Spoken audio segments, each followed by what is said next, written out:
এই বিশাল জনসমুদ্রের উদ্দেশ্যে আমি বলতে চাই, আপনারা কি জাতির ভাগ্যের পরিবর্তন চান?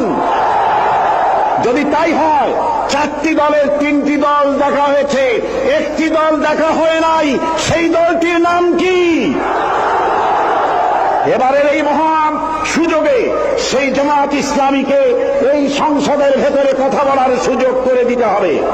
আল্লাহ রাব্বুল আলামিন তার কোরআনে কারীমের মধ্যে ইরশাদ করেছেন, ইন্নাল্লাহা লা ইউগাইয়িরু মা বিকওমিন হাত্তা ইউগাইয়িরু মা বিআনফুসিহিম। নিশ্চয়ই আল্লাহ পাক কোন জাতির ভাগ্য পরিবর্তন করেন না যতক্ষণ পর্যন্ত সেই জাতি তার ভাগ্য নিজেরাই পরিবর্তন করতে সচেষ্ট না হয়। ভাগ্য পরিবর্তনের জন্য প্রয়োজন দেশের প্রচলিত আইনের পরিবর্তন, আর সে আইন হতে হবে আল্লাহ রাব্বুল আলামিনের আইন।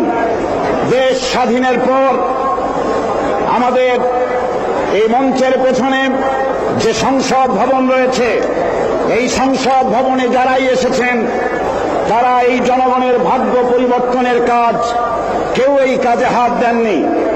অবশ্য আমাদের দেশে আর কোন জিনিসের উৎপাদন কম আর বেশি হোক না হোক, রাজনৈতিক দলের উৎপাদন খুবই বেশি।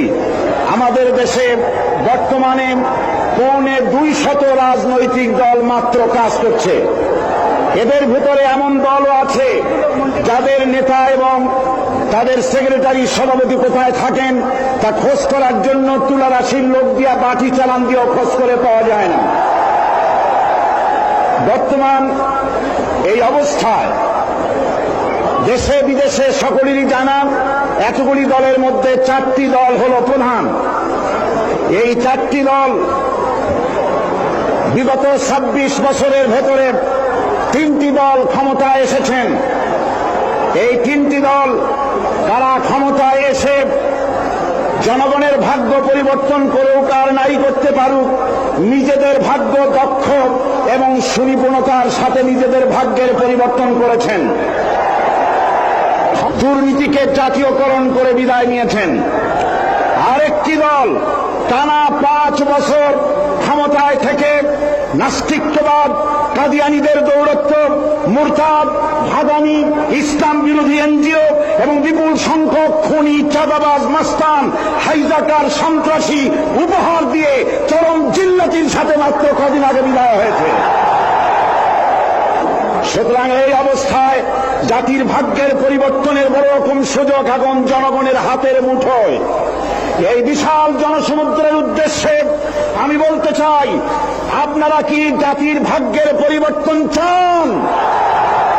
যদি তাই হয়, 4টি দলের 3টি দল দেখা হয়েছে, একটি দল দেখা হয় নাই, সেই দলটির নাম কি?